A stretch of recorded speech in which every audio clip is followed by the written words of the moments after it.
We've got a new code and an insane reward coming. Let's talk about it. What's good, YouTube? NoGoodEman coming to you today to let you guys know that there's a new code available via the Netmarble Partner Creator Plus. So this is the Gate Key ×3 and the Gold ×300,000. You guys want to go ahead and redeem these codes as fast as possible. These has been sent to all of my lovely and sexy supporters via the Netmarble Partner Creator Plus. So click that first link in the description if you haven't already and support the Monarcha Gaming. Join over 1,200 lovely supporters in supporting the Monarcha Gaming. But we're also here to talk about the free Transcendent Blessing Stone that we're going to get for the 1-year celebration. So before we talk a single thing, make sure you guys leave a like on the video. If you're new, go ahead and subscribe to the channel. Turn on post notifications to miss a live or an upload.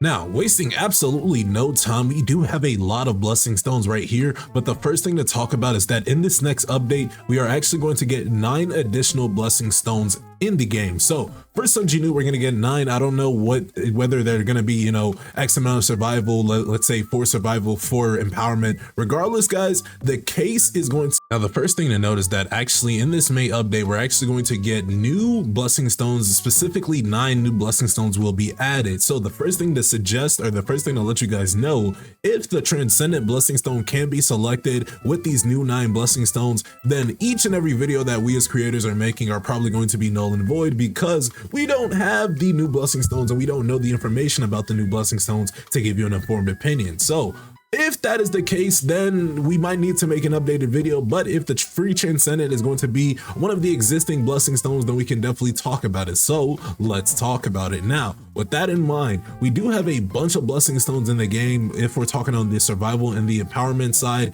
I will suggest that you guys only focus on using it on a free empowerment blessing stone, just because survivals are, well, they can be essential, but the empowerments will give you such a greater boost in the game. Now, if you currently look at 2 blessing stones that I have on the Transcendent version, let's go ahead and talk about them. Bloodlust and Reawakening. These are probably going to be 2 of your top 5 options. Reawakening might be your number 1 in all honesty, because your skill cooldowns will decrease by 24%. In the early game, this is honestly pretty good. In the late game, it's honestly pretty good as well, but in the end game, it is absolutely essential because everything is based on time, right? You're trying to defeat, let's say, Deimos as fast as possible. You're trying to defeat the story content as fast as possible, things so on and so forth. To do that, to defeat the Workshop of Brilliant Light, you need to utilize as much time as possible, so you'll need those skill cooldowns as fast as possible. Now, if we go on over talking about Bloodlust, this might be a top 5 option for a lot of you guys.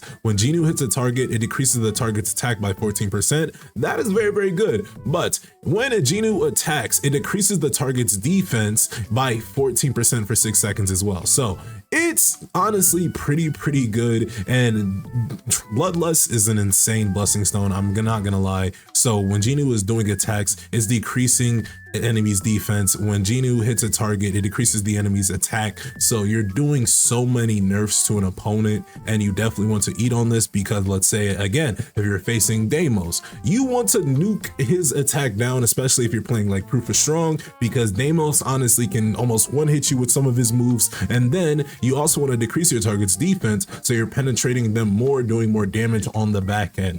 The next blessing stone to talk about will be Pulverize. Now, currently you're looking at Pulverize at Legendary. The power of the break effect you deal to enemies is 30%, and then the damage you deal to targets affected by break is increased by 30%. But let's go on over to skill research, and you guys will see that this will actually increase to, I believe it's 36%. So yes, 36% is a very good number that you guys want to increase this to, and especially with the NoGoodEman coming through, we don't know what his gimmick will be, but each and every Workshop of Brilliant Light boss needs some type of break gauge. So with that, we're expecting high amounts of power with the NoGoodEmans, with the Monarcha transfiguration. So we're going to need to go ahead and take those blessing stones to break him to the next level. So don't sleep on Pulverize, because you definitely will need it in some regard. The next blessing stone to talk about is going to be Sharp Perception. Now, this is always going to be a nuclear blessing stone because this will increase the amount of crits that you guys do get. And if you pair this with, let's say, the Beast set, you're going to see an increased amount of damage for Sun Jinwoo because he's going to get even more Beast stacks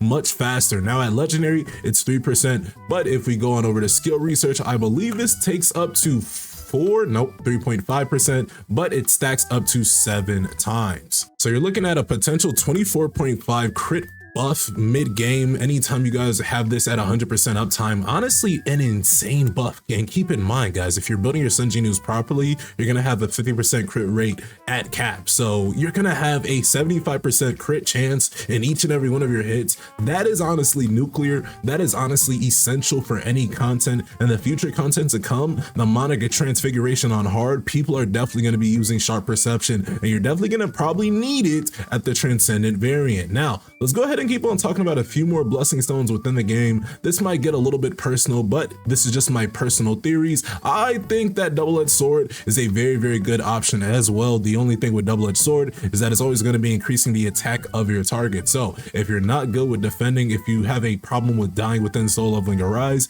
you might not want to use double-edged sword, but of course it's all personal to your own strategy. And then of course Intuit is going to be an insane blessing stone that you guys definitely want to be using, and you do want to get it to Transcendent when you do have the chance, because we're going to play on that intelligence meta. Currently, I wouldn't say that there's too much of an intelligence meta. Not many people are using Intuit, it seems, but whenever we have the ability to use a lot of basic skills, whenever basic skills becomes the normality and just gets used a lot more often, you probably will be looking for that Intuit, because your basic attack will now increase by 7 for every 1 point of intelligence you have, up to a maximum of 1540. So you would have to put at maximum 220 points into your intelligence to reap the full benefits of Intuit at the Transcendent variant, and that is honestly an insane blessing stone. Now, personally, that's just my best ones. That's the best options I can probably give to you guys. So that's Intuit, that's Double-Edged, that's Bloodlust, that's Pulverized, and that's Reawakening, Sharp Perception. Those are going to be the key staples that you're going to want to look for, but that's not it, right?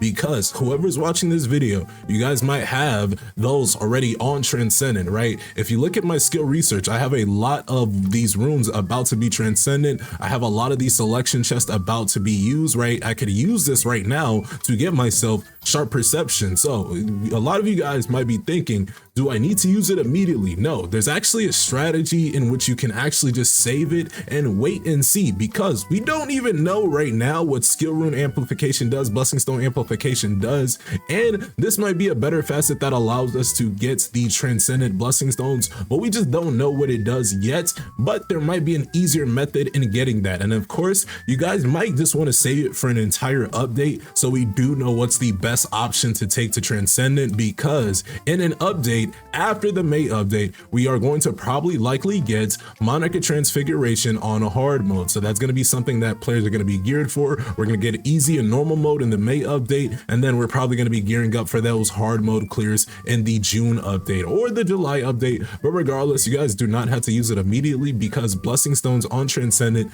did recently drop, and while they do give a good boost, guys, it's not, you know, game breaking, it's not meta changing just yet. Now, of course, if we're talking about power of destruction, if we're talking about Battlefield of Time, POD, it's very effective. Okay, you're probably seeing those changes right now. But if we're talking about content like Workshop of Brilliant Light, the end game content, then you can honestly wait it out. But a few other favorites that you definitely do not want to sleep on will probably be weakness detection. We're looking at desire. This will probably be important in the later game. And then I'm probably going to say Fatal Strike, because Fatal Strike is going to be very essential for you guys that's in the red, and that's going to decrease your target's break gauge instantly anytime you land a critical hit. So if you're pairing Fatal Strike, well, let's say Sharp Perception, that's going to be nuclear, and then let's say you're pairing it at the Transcendent variant, now you're looking at a 6% decrease anytime you land a critical hit, and then if you're pairing that with Sharp Perception, of course, the 24.5% uptime. Now, with that in mind, what do you guys think is the best Transcendent blessing stone to choose? Which one are you going to choose yourself? Go ahead and leave your thoughts, theories, and comments below. Don't forget to subscribe to the channel, turn on post notifications, and with that, I'll see you guys in the next one. Y'all take care. Peace.